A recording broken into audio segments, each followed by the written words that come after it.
Adam here with Brooksaw Antiques. Today we have this 1968 Smith Corona Super Sterling vintage portable typewriter. I'm going to show you how to use the functions and make sure they all work. Color is seafoam green. Very pretty. Excellent condition typewriter. Up top is the adjustable paper guide. This helps you guide the page in straight. I'm going to line that up with the edge of the platen, which is the main roller that feeds the paper. This is your left margin. I'm going to set that around 0 and the right one around 75. And this is the paper bale that sits on top. It's got two adjustable rollers.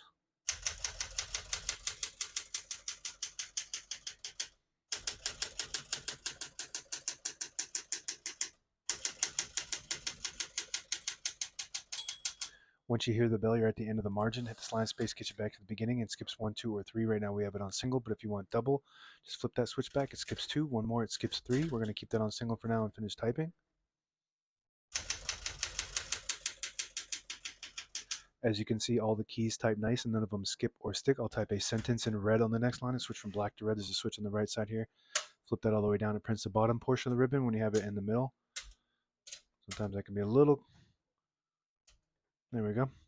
It doesn't print any ink at all. It just leaves a stencil for copying purposes. When you have it up top, it prints the top portion of the ribbon, which is black. We're going to move that down for red.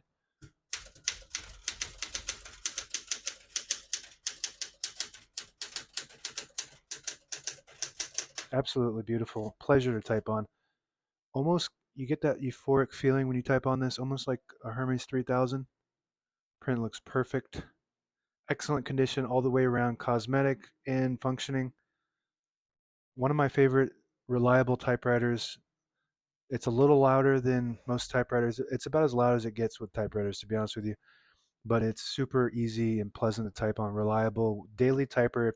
If you want something just reliable, nothing too fancy, it's a sharp looking typewriter. This is what you want here.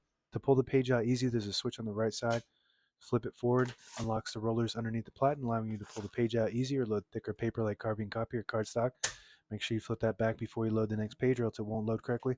Gonna flip the color back to black, shift on each side, a shift lock on the left. To clear that, just hit the shift button again, backspace on the left side. Very nice touch control next to that, low, medium, and high. The higher you go, the more tension there is when you hit the keys. You do have to hit them harder for them to print, but they respond faster. The lower you go, you don't have to hit them as hard, but they don't respond as fast.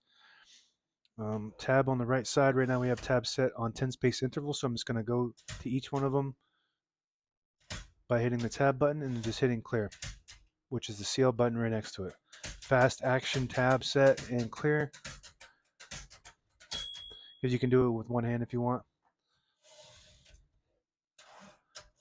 I'm going to set one somewhere in the middle so that way when you hit the tab button, it doesn't slam all the way to the end, causing wear and tear on your typewriter. I would like to do that on all my typewriters. You can set as many tabs as you want on this model. MR below that stands for margin release. When you get to the end of the margin, there's a mechanism that blocks you from printing. Hit that MR button and it will allow you to go all the way to the end. Works good. I think that's it for the keyboard. So I'm just going to go underneath the hood here. All the brand new ribbons loaded on the left side, so it's pulling to the right if you want to switch direction.